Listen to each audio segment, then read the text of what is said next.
இது நம்ம ஆட்சிங்க, மக்கள் ஆட்சி, உங்க ஆட்சி. நீங்க என்ன என்றீங்களோ அதை நடைமுறைப்படுத்துவது எங்களோட வேலை. திமுக மாதிரி திமுக குடும்பத்துக்கு இந்த கட்சி இல்ல, திமுக குடும்பத்துக்கு இந்த அரசாங்கம் இல்ல, மக்களுக்காக இருக்கின்ற அரசாங்கம், மக்களுக்காக இருக்கின்ற கட்சி என்பதை நேரத்தில் சுட்டிக்காட்டி வருகின்ற சட்டமன்ற பொதுத் தேர்தலிலே வர இருக்குது. இதுல பார்த்தா உங்களுடன் ஸ்டாலின், எது உங்களுடன் ஸ்டாலின் இப்படி ஒரு நோட்டீஸ் அடிச்சு கவர்மெண்ட் மூலமா இந்த கட்சியினுடைய வேலையை அரசாங்கத்தின் மூலமா செய்யறார். வீடு வீடா கொண்டாந்து கொடுப்பாங்க, வீடு வீடா கொண்டாந்து இந்த அட்டை கொடுப்பாங்க. இதுல என்ன இருக்குதுன்னா, குடிநீர் இணைப்பு, அடிப்படை வசதி, பிறப்புச் சான்று, இறப்புச் சான்று, புதிய சொத்து, காலிமனை வரி விதிப்பு, பாதாள சக்கர இணைப்பு, சொத்து வரி பெயர் மாற்றம், கட்டிட அனுமதி ஏற்கனவே விண்ணப்பிச்சு காத்துக்கிட்டு இருக்கிறாங்க. இப்ப கொண்டாந்து கொடுக்கிறாரு. எப்ப தேர்தல்? அடுத்த ஆண்டு தேர்தல் இருக்குது. 8 மாசத்துக்கு முன்பு மக்களை ஏமாற்றுவதற்காக ஸ்டாலின் போடுகின்ற நாடகம். அப்படின்னு 4 வருஷம் என்ன பண்ணிட்டு இருந்த? இந்த மக்கள் குறையெல்லாம் கேட்கலையா? இந்த மக்களுக்கு ஏற்பட்ட பிரச்சனை எல்லாம் உங்களுக்கு தெரியாதா? கண்டுகொள்ளலையா? தேர்தல் வருது, மக்களை ஏமாற்ற வேணும், மக்களுடைய ஓட்டுகளை பெற வேணும். இப்போ மக்கள் செல்வாக்கு இழந்து இருக்கின்ற இந்த காலகட்டத்தில் இப்படிப்பட்ட ஒரு நாடகத்தை அரங்கேற்றி வீடு வீடா வந்து கொடுப்பாங்க. எச்சரிக்கையா இருங்க. அது மட்டும் இல்ல, இதுக்கு முந்தைய எதிர்கட்சி ஸ்டாலின் இருக்கும்போது, எதிர்கட்சியா இருக்கும்போது 2021க்கு முந்தி எதிர்கட்சி தலைவராக இருக்கும்போது ஸ்டாலின் என்ன பண்ணாரு? ஊர் ஊரா வந்தார். அவர் வந்தாரு, திரு உதயநிதி வந்தாருங்க, அப்புறம் வந்து திமுக முன்னாள் அமைச்சர், திமுக எம்எல்ஏ எல்லாம் வந்து ஊர் ஊரா தென்னை கண்டா பெட்டிட்ட போட்டு, ஆகா இந்த ஊர்ல என்ன குறை இருக்குது, உங்களுக்கு என்ன குறை இருக்குது, உடனே குறைய ஒரு பேப்பர் எடுத்து எழுதி அதை நான் வச்சிருக்கிற பெட்டியில போடுங்க.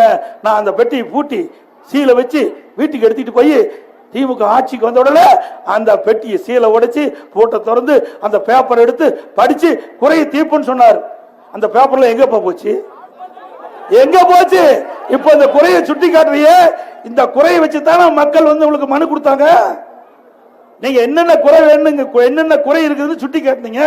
இந்த குறையின் அடிப்படையில் தான் அந்த மக்கள் விண்ணப்பமா நீங்க சொன்ன வார்த்தை நம்பி அந்த பெட்டிக்குள்ள போட்டீங்க.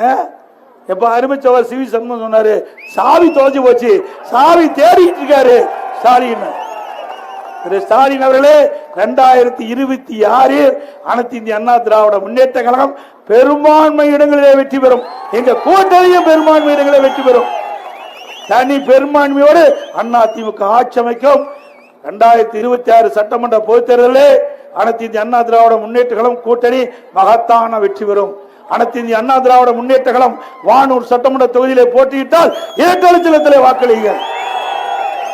எங்க கூட்டணி சார்பாக கூட்டணி கட்சி வேட்பாளர் போட்டியிட்டா அந்த கட்சி சேர்ந்த சின்னத்திற்கு வாக்களித்து வெற்றி பெற செய்யுங்கள் என்று இந்த நேரத்தில் தெரிவித்து,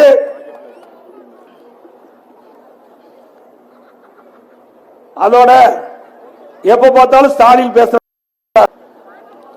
தொகுதி மறுவரைவு செய்ய வேணும், நாடாளுமன்ற தொகுதி மறுவரைவு செய்ய இல்ல, இந்த நமக்கு நாடாளுமன்ற தொகுதி எண்ணிக்கை குறையும் அப்படின்னு ஒரு பொய்ய கட்டவிழ்த்து விட்டார். ஏன்னா மக்கள் செல்வாக்கு இழந்துட்டார். அதனால மத்திய அரசு மீது பழி சுமத்துவதற்காக ஒரு நாடகத்தை அரங்கேற்றார். ஏற்கனவே மத்திய அரசு தெளிவுபடுத்தி விட்டது, தமிழ்நாட்டுக்கு எந்த விதத்திலும் இந்த நாடாளுமன்ற உறுப்பினருடைய எண்ணிக்கை குறையாது, பாராளுமன்ற மறுவரைவு அது வருகின்ற பொழுது தெளிவுபடுத்துறோம் சொன்னாங்க. இதுவரைக்கும் எந்தவித அறிவிப்பு மத்திய அரசு வெளியிடல. ஸ்டாலின் தூக்கிட்டார். ஆனா மத்திய அரசாங்கம் தமிழ்நாட்டை புறக்கணிக்குது. எடப்பாடி பழனிசாமி கண்டுக்கலின்னு அதை அறிவிக்கவே இல்லை. அறிவிக்காத போது எப்படி சொல்ல முடியும் கருத்து? அது மட்டும் இல்ல, ஏற்கனவே திரு ஸ்டாலின் அவர்கள் இதே கருத்தை சொன்னாங்க. தமிழ்நாட்டில் நாடாளுமன்ற தொகுதியுடைய எண்ணிக்கை தொகுதி மறுவரை வருகின்ற பொழுது குறையும் என்ற கருத்தை சொன்னாரு. அதற்கு மத்திய உள்துறை அமைச்சர் தெளிவுபடுத்திட்டார். தமிழகத்தில் எந்த விதத்திலும் நாடாளுமன்ற உறுப்பினருடைய எண்ணிக்கை தொகுதி மறுவரையும் போது குறையாது என்று சொல்லிட்டார்.